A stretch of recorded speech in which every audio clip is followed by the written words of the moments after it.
Good morning, everybody. I'm coming to you fresh and raw, no makeup on. I've decided, unless I have to, I'm not wearing it because why waste it, right? But, however, touching on that, life isn't canceled.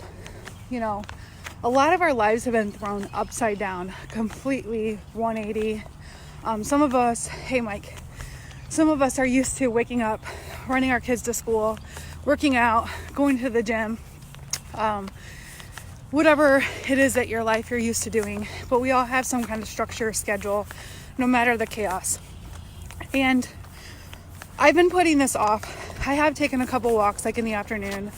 But I used to wake up right away, like no matter what, early, and go for a walk, go for a run, get on the Peloton, whatever it was I needed to do to get my mind going. And then I would do, read a book, do gratitude, write, I am grateful, I am blessed, I am thankful, I am abundantly thriving in life. Like whatever it is that you are dealing with, like you would just claim it and just claim the opposite of the negative, you know?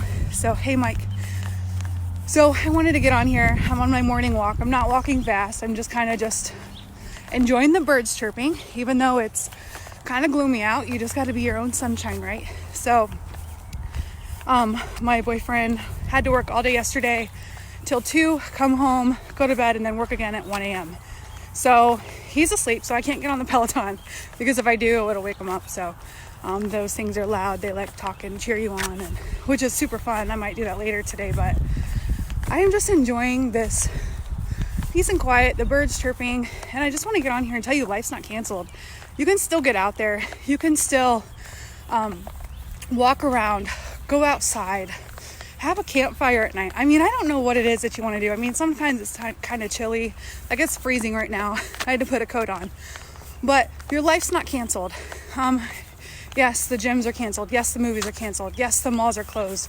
Yes, you can only go out when necessary. But those things in your life that make you really present with your family, playing games, and just having that family bonding time, watching a movie together, that is still all going on. You know, like those are things that we try to avoid. And I was realizing yesterday, and I'm going to be honest with you. So I've realized, and I feel like a lot of us do this, we become workaholics.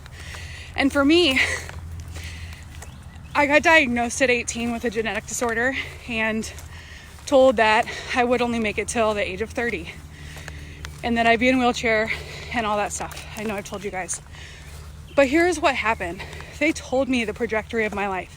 They told me that I wasn't going to have children. They told me that I wasn't going to have much of a life. And that if I did have children, that my body would fight it off. I have teenagers, you guys, right now. If I look back at that time when they told me that I didn't have anything, I didn't have hope, and I didn't have, you know, these children right now, I don't know where I'd be. I could be completely lost. Like they are what keeps me going.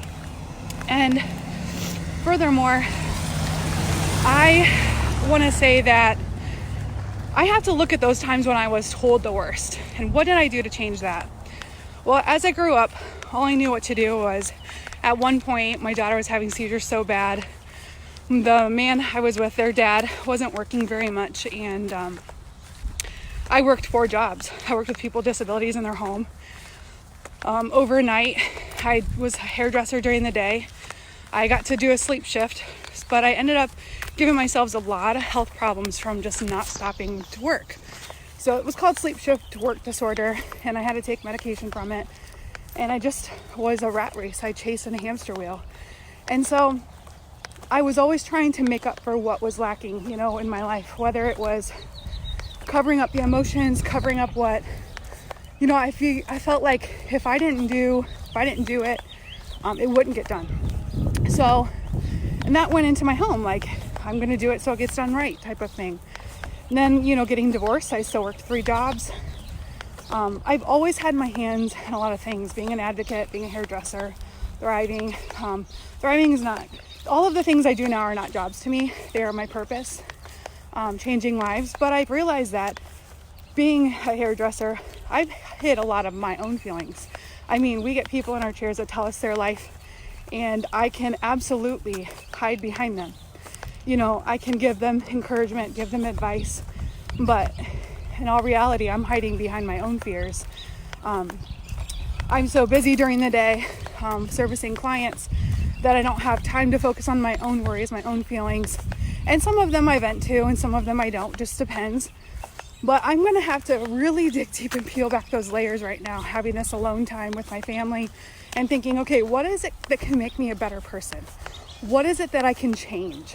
What is it that can make me more present? And what is it that I can go back and learn from this and learn how to be a better person, how to be a better mom, how to be a better partner, how to be a better sister, how to be a better daughter? What are things that I can do to improve?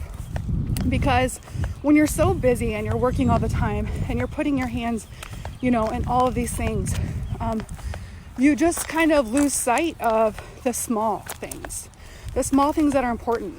You know, some of us have been unfortunate and lost people in our lives.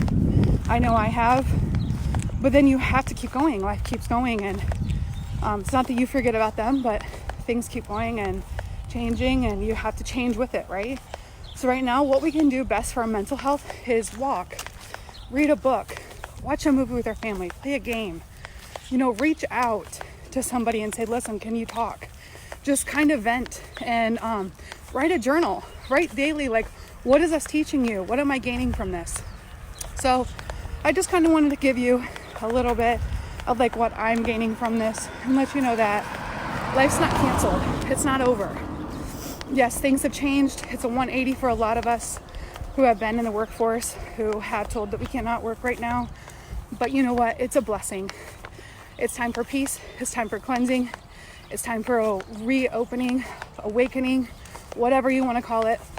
It's time for you to rise up.